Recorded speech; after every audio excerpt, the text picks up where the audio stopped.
नमस्कार, आप सभी का स्वागत है हमारे इस नए वीडियो में। आज इस वीडियो के माध्यम से हम कुछ अपने लीगल अवेयरनेस को बढ़ाएंगे। आप सभी को पता है कि इस लीगल स्टडी चैनल पे मैं लगातार आप लोगों को लॉ से रिलेटेड लीगल अवेयरनेस को लेकर के लगातार मैं बात करता हूं और कोशिश यही रहता है कि जब कभी भी कोई लीगल फ्रेटर्निटी से कोई पर्सनालिटी हमारे साथ हो तो आपके साथ भी मैं कनेक्ट करने का लगातार कोशिश करते रहता हूँ। आज हमारे साथ एक बेहतर शख्स के रूप में और लगातार मीडिया में छाए रहने वाले और लगातार कई ऐसे केसेस जो सुप्रीम कोर्ट में लड़ाई लड़ते रहते हैं, चाहे वो छात्र के हित में हो, चाहे वो पब्लिक इंटरेस्ट के बात में हो, लगातार इस तरह की चीज़ें। आज हमारे साथ इस वीडियो में एज चीफ गेस्ट के रूप में इस वीडियो में हमारे साथ हैं श्री कांत जी। सबसे पहले आपको नमस्कार, वेलकम, है ना। श्रीकांत जी अभी प्रेजेंट टाइम में सुप्रीम कोर्ट में प्रैक्टिस कर रहे हैं, सुप्रीम कोर्ट के लॉयर हैं ये। और मैं सबसे पहले आपसे ये जानना चाहूँगा कि आखिर जो भी स्टूडेंट लॉ कर रहे हैं उन लोगों को लॉ करने के पीछे का जो रीज़न होता है वो यही रहता है कि मैं किसी तरीके से लीगल फ्रेटर्निटी में आऊँ और मैं केसेस को लड़ूँ। तो उनका जो पहला जो ऑब्जेक्टिव होना चाहिए कि मैं केस को कैसे लड़ूँ और क्या हमारे प्लानिंग होनी चाहिए, ड्राफ्टिंग होनी चाहिए, क्या हमारा आर्ट ऑफ जो टेक्निक है इस चीज़ को कैसे डेवलप करना चाहिए लॉ को लेकर के, जो भ्रांतियाँ हैं लोगों में, तो इसके बारे में कुछ आप बताइए। देखिए, सबसे पहले ये चीज़ तो एकदम करेक्ट क्वेश्चन है, परफेक्ट क्वेश्चन है इस वीडियो के लिए कि देश भर में बहुत जैसे कि गवर्नमेंट यूनिवर्सिटीज़ है, एनएलयूज़ है, एनएलयू दिल्ली, और भी बहुत सारे एनएलयूज़ हैं, प्राइवेट कॉलेजेस भी हैं, गवर्नमेंट स्टेट कॉलेजेस भी हैं, बहुत सारे। लेकिन फिर भी अगर हम लीगल फील्ड में बात करें तो बहुत कम बच्चे ही लॉ के फील्ड में आते हैं और आते थे। एटलीस्ट समझ लीजिए आपकी 50,000 के लगभग एक डाटा था कुछ साल पहले, तो 50,000 बच्चे एक साल में लॉ के ग्रेजुएट्स निकलते थे। तो अब क्योंकि अवेयरनेस ज़्यादा हो रही है, लोगों को समझ आ रहा है कि लॉ क्या चीज़ है, और आज के समय में जैसे अगर उस मॉरल में कहा जाए तो वो कलयुग है, और कलयुग में क्राइम, गलत काम, ये सब चीज़ें बहुत पीक पर है। तो ऐसे केस में एडवोकेट्स की बहुत ज़रूरत है। लोगों के राइट्स इन्फ्रिंज होते हैं हर जगह से, सरकारी डिपार्टमेंट से, कहीं से भी उनको नाकामियाँ, फिर उनका काम नहीं होता, बहुत तरह की प्रॉब्लम्स होती है। तो उसमें काम आता है वकील ही जी। तो अब लीगली जो है एडवोकेट्स, मतलब लोग जो हैं वो रेडी हो रहे हैं एडवोकेसी की तरफ, और एडवोकेसी की पढ़ाई कर रहे हैं। 5 साल का कोर्स होता है और आफ्टर ग्रेजुएशन ये 3 साल का कोर्स होता है। लेकिन बहुत अभी इसमें ऐसे भी देखो, जैसे कि हर कोर्स में क्या होता है, कुछ बच्चे वैसे कोर्स करते हैं जिसको फैमिली की वजह से, देखा देखी की वजह से करते हैं, और बहुत कम परसेंटेज ऐसा होता है जो कि अपने पैशन और पैशनेट के ऊपर फॉलो करते हुए, एक एम और एम्बिशन को, गोल को सेट करते हुए उसके बाद कोर्स परस्यू करते हैं। तो वकालत एक ऐसा मतलब प्रोफेशन है जहाँ पर आप भले डिग्री ले लें, आप डिग्री लेकर के भले नाम के पीछे वकील एडवोकेट लगा लें, आगे लगा लें, भले ही जो भी चीज़ भी हो, लेकिन एक पर्सनल सेटिस्फेक्शन जो होनी चाहिए और होती है, वो उसी के पास और होती है जो कि उस प्रोफेशन को, उस डिग्री को जो उसने किया है। We, as per the constitution, we are the voice of the people. वैसे तो मीडिया है, media is the voice of the people, लेकिन मीडिया का काम है कि वो वॉइस को लोगों तक पहुंचाती है। जी। लेकिन लोग न्याय नहीं कर सकते। जैसे सपोज यहाँ पे कुछ लफड़ा हो जाता है, मीडिया आकर के न्यूज़ में चला देता है, वो लोगों को पता चल जाता है, लेकिन एटलीस्ट मतलब उसका एडजुडिकेशन नहीं हो पाता है कि उसमें कैसे न्याय होना है, कैसे क्या रिलीफ करवाना है। उसका काम कोर्ट ही करती है, जी। या फिर लेजिस्लेचर का काम होता है तो लेजिस्लेचर करती है। तो इसी तरीके से एडवोकेट का मतलब होता है कि आप एक ऐसे वॉइस हैं, हम एक टर्मिनोलॉजी कहा जाता है लॉ फील्ड के एडवोकेट्स को, that we are the foot soldiers of our constitution. एक सोल्जर्स होते हैं जो बॉर्डर पे होते हैं, जम्मू कश्मीर और अदर अदर आउटर स्टेट, मतलब स्टेट्स के जी। बॉर्डर पे हैं, जी। जो कि देश की रक्षा करते हैं। असामाजिक तत्व, अननेसेसरी एलिमेंट्स, मैन पावर और लड़ाई झगड़ा, ये सब चीज़ होती है बॉर्डर्स पे, उनसे। लेकिन हम जो करते हैं वो अंदर में जो लड़ाई झगड़ा होती है, अंदर में जो डिस्प्यूट पैदा होता है, विवाद वाद विवाद होता है, तो उसको समझौता हम लोग करते हैं। तो जी। हम लोग उसके बराबर हैं। वो लोग वहाँ पर हैं, हम लोग अंदर वाले। जैसे फैमिली में लड़ाई हो जाए तो बाहर की लड़ाई की क्या, पहले फैमिली की ज़रूरत है संभालने की, बैलेंस करने की, तो उस तरह से हम लोग वो काम करते हैं, देश के अंदर उसको बैलेंस करते हैं, वी आर द लॉयर्स। ये बात तो आपने सही कहा, लेकिन मैं जो देखता हूँ आज के डेट में जस्टिस पाना एक प्रकार से बहुत ही कॉस्टली हो गया है। यस हर यस। आदमी इसको एक्सेस नहीं कर पा रहा है।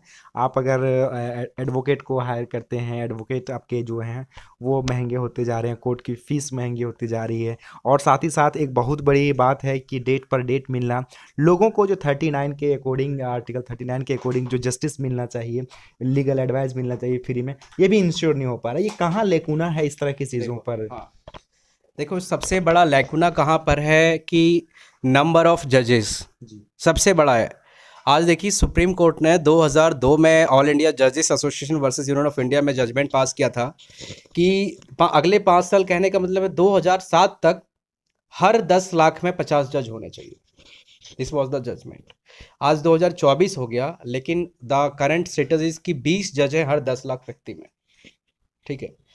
भले ही 1987 में कानून आया, legal service authority act, national legal service authority, NALSA, जिसके तहत स्टेट लीगल सर्विस अथॉरिटीज भी बनी, डिस्ट्रिक्ट भी बना। अब वो डिस्ट्रिक्ट जी लीगल सर्विस अथॉरिटीज भी बनी। जी जी तो उसमें प्रावधान ये है कि कुछ 12-13 फैक्टर्स हैं कि जिसमें जो गरीब है, जो बाढ़ पीड़ित हैं, जो महिला है, जो SC ST के लोग हैं, जो विडो महिला है, विडो महिला है। तो वार वार मतलब लड़ाई में किसी का पति शहीद हो गया, उस टाइप की जो चीज़ें हैं।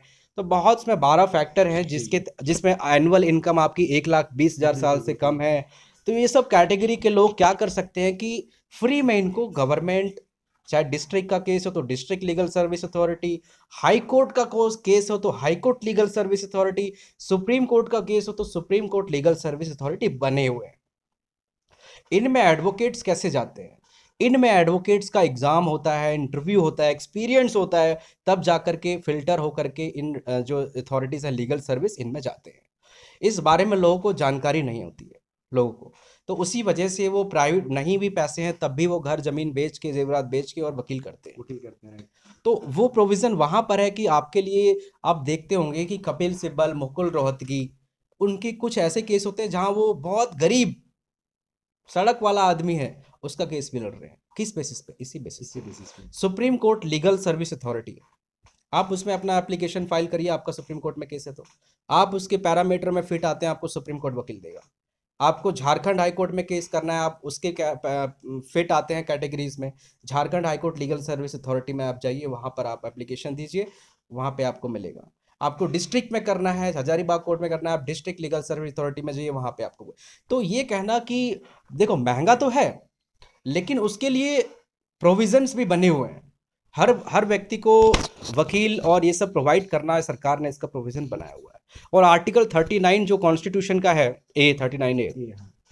वही मेन था कि अगर आदमी वकील अफोर्ड नहीं कर पाएगा जी। तो उसके लिए लड़ेगा कैसे? क्योंकि आम आदमी को तो लॉ पता नहीं है।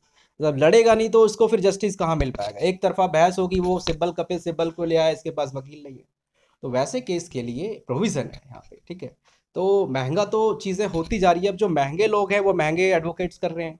लेकिन हाँ, ये चीज़ मैं बता दूं आपको बहुत क्लियर, आप सभी के लिए, कि जो आपका भरोसा है न्यायालय के ऊपर, जी तो वो भरोसा मेरे एक्सपीरियंस से आज तक के है, बिल्कुल कायम है। वो क्या चीज़ है कि आप चाहे कपिल सिब्बल खड़ा कर लो, चाहे DALSA district legal service authority से किया हुआ एक एडवोकेट कर लो, अगर कोर्ट को मेरिट लगता है जिसके केस में, जिसकी तरफ, वो उसी को फैसला देगी। बिल्कुल। ऐसा नहीं है कि वो कपिल सिब्बल आ गया तो बड़ा वकील है, इसकी 10 लाख फीस है तो जज साहब उधर पिघल गए, ऐसा नहीं है। तो इससे कुछ नहीं सोचना है इस बारे में कि महंगा हो रहा है, ये हो रहा है, वो चीज़ें तो है सोचने के लिए, तो आम आदमी के मन में आती है, बट इससे अफेक्शन कहीं कुछ नहीं हो रहा है।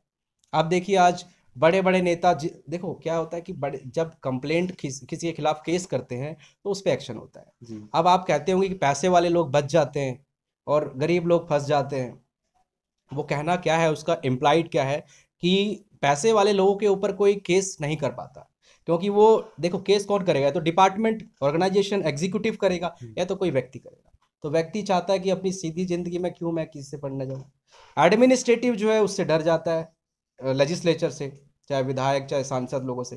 तो अपना उसका पर्सनल बेनिफिट समझता है कि मेरा ट्रांसफ़र हो जाए, यहाँ हो जाए, कुछ भी पर्सनल बेनिफिट्स के लिए भी चीज़ें वो केस नहीं करते हैं, तो इस वजह से।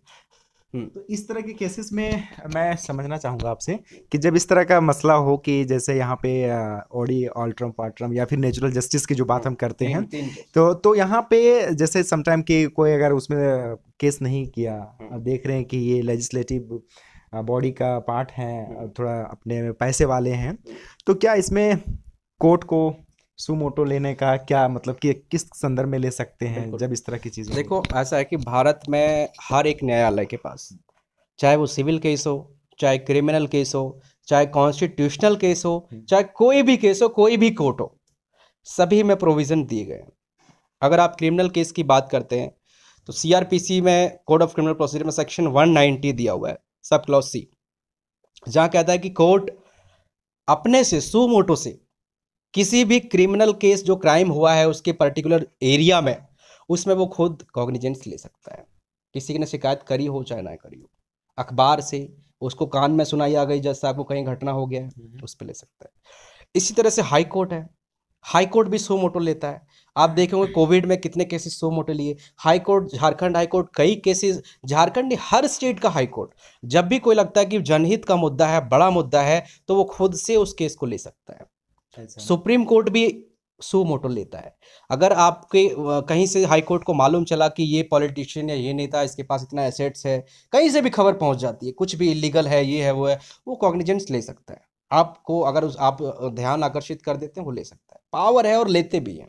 समटाइम हम लोग देखते ये हैं कि जैसे मान लीजिए किसी भी पैसे वाले को या फिर किसी इन जनरल पॉलिटिशियंस को ही ले लेते हैं, तो समटाइम जब इन्वेस्टिगेशन होता है, जब पुलिस से जुडिशेक्शन में आता है, तो वो कह सकते हैं कि जो खादी वाले हैं पॉलिटिशियंस, Yes, yes. ये खाकी वाले को बहुत इन्फ्लुएंस कर देते हैं इन्वेस्टिगेशन में।